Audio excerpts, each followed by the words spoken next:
Asalaamu calaykum waraxmatullaahi wabarakaatu dhammaantiin meel kastoo aad joogtaan kusoo dhawaada barbaarsame channel oo aanu had iyo jeer idinka soo baahino barnaamijyada iyo mowduucyada ku saabsan tarbiyadda iyo barbaarinta wanaagsan ee caruurta. Subscribe saar haddii aad nagu cusub tahay si aad uga mid noqoto asxaabta nagu xidhan. Like garee haddii ay ku cajabiyaan mowduucyada aanu halkan kusoo gudbino, siina sheer garee si ay u gaadhaan waalidiinta Soomaaliyeed meel kastoo ay joogaan. Mahadsanid. Intiinii daawatay barnaamijkeenii kan ka horreeyay waxa aynu kusoo qaadanay isbeddelka koritaanka ilmaha iyo sida lagu garan karo in uu si caafimaad qabtaa u socdo koritaankiisu inaga oo ka eegnay dhinacyo badan, taasoo ay ka mid ahaayeen maqalka, aragga, dareenka, muruqyada, hadalka iyo weliba qaybo kaloo badan. Haddaba markan iyo barnaamijkeennan waxa aynu ku soo qaadan doonaa, maadaama aynu soo qaadanay isbeddelka khuseeya ilmaha sanad jirka ah, haddana waxaynu eegaynaa ilmaha 2 jirka ah iyo isbedbeddelka koritaankiisa ee arrimahaasi aynu soo sheegnay. Haddaba markan waxa aynu ka bilaabi doonaa dhinaca hadalka iyo fahanka. Ilmaha 2 jirka ah marka uu si dabiici ah oo caafimaad qabta u socdo koritaankiisu, waxaa lagu garan karaa inuu ugu yaraan 50 kelmadood in lagu qiyaasay odhan karo, inuu sheegi karo dhammaan xubnaha jidhka magacyadooda, laakiin taasi waa haddii marka hore uu waalidku baray. Waxa uu garan karaa ama waa in uu sheegi karo kala duwanaanshaha sida waxa yar, weyn, kulul, culus, qabow iyo wixii la mida. Waxaa lagu garan karaa oo kale in uu dalban karo marka uu caawimo u baahan yahay, in uu isku xidhi karo 2 kelmadood sida aabbo bax, hooyo kac, hooyo seexo, isagoo doonaya in uu sameeyo sentence isku xidhan aabba wuu baxay oo kale, halkii uu ka odhan lahaa in uu odhan karo aabba bax. Taasina waxay ka dhigan tahay in uu 2 kelmadood isku xidhay. Haddaynu intaa ku soo dhaafno dhinaca hadalka iyo fahanka, markan waxa aynu eegaynaa dhinaca garashada iyo garaadka. Waa in uu dhisi karo alaabta yaryar ee laysku xidhxidho ama la dhiso, laysdul saarsaaro.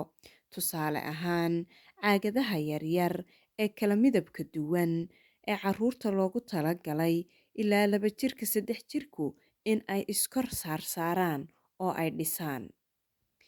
Waa in uu ka furi karo caagadda furka ku wareejisan oo kale.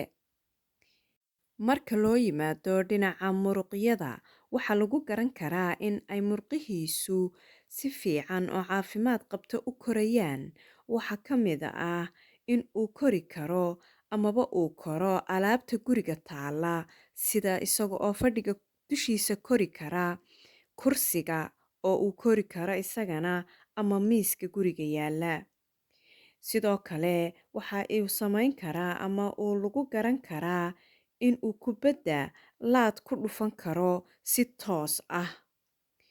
Waxaa iyaduna la eegi karaa in uu tallaabada si sax ah u qaadi karayo.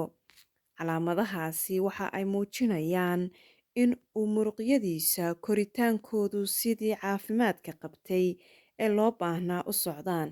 Waxyaabaha uu ilmuhu xiiseeyo xilligan oo kale waxaa ka mid ah isaga oo ciyaara amaba tijaabiya oo ku ciyaara waxyaabo badan, isla markaana wax kasta taabta, isagoo doonaya in uu eego, tijaabana ka qaado waxa uu yahay, inuu kuleyl yahay ama qabow.